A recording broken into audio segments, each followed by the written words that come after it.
Donald Trump, whose past as a New York real estate developer makes him no stranger to red tape, unveiled sweeping plans Thursday to overhaul the way the United States evaluates the environmental impact of major infrastructure and energy projects. The U.S.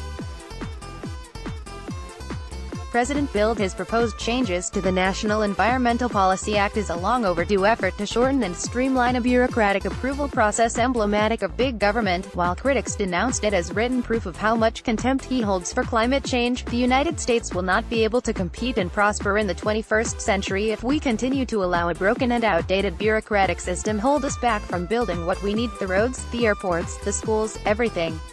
Trump told a news conference in the Roosevelt Room of the White House. Approval processes that typically can take years or even decades would be shortened by 70%, the president claimed. What people are reading, our new One Federal Decision policy, it's called One Federal Decision, requires agencies to work closely together to promptly deliver one decision. Yes, the entire process will be completed. The entire federal government approval process will be done. Trump did not specifically mention the long-delayed Keystone XL pipeline, which has been in a state of suspended animation virtually since it was first proposed in 2008, thanks to repeated delays, disputes, protests and redos under then-President Barack Obama. But if Trump's proposed changes come to pass, and that's a big if given the likelihood that environmental groups will go to court in an effort to block them, could well pave the way for a contentious cross-border project that not even the president's own directives in 2017 and 2019 have so far been able to resuscitate. Keystone XL won the approval of the Nebraska Supreme Court last summer, and has been the subject of often contentious State Department hearings for yet another environmental review of the project.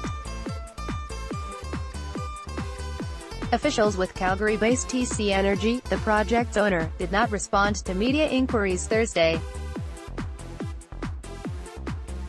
The 50-year-old National Environmental Policy Act was signed by Richard Nixon in 1970, pairing with the Clean Water Act and the Clean Air Act to form the country's first comprehensive bulwark against environmental degradation. It requires federal agencies to take into account the environmental impact of potential projects and provides avenues for members of the public to provide their input.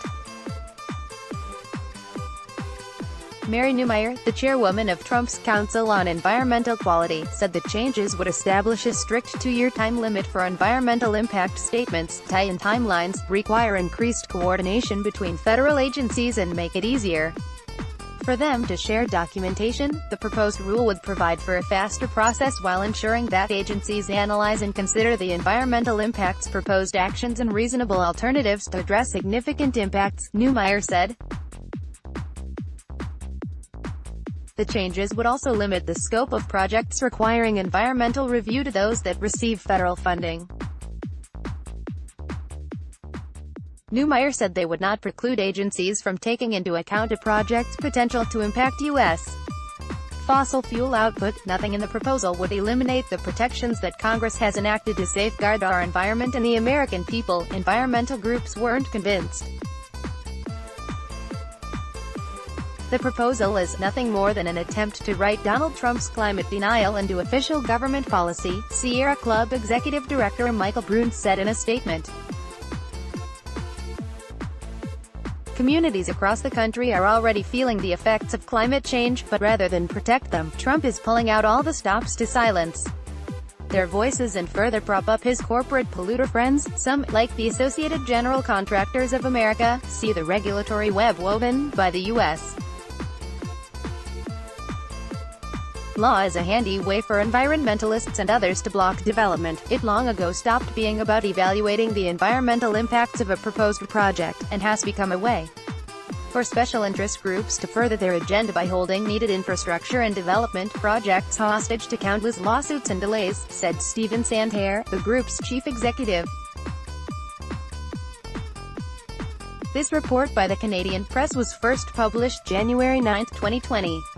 Don't miss out on the latest news. Let's block ads. Why?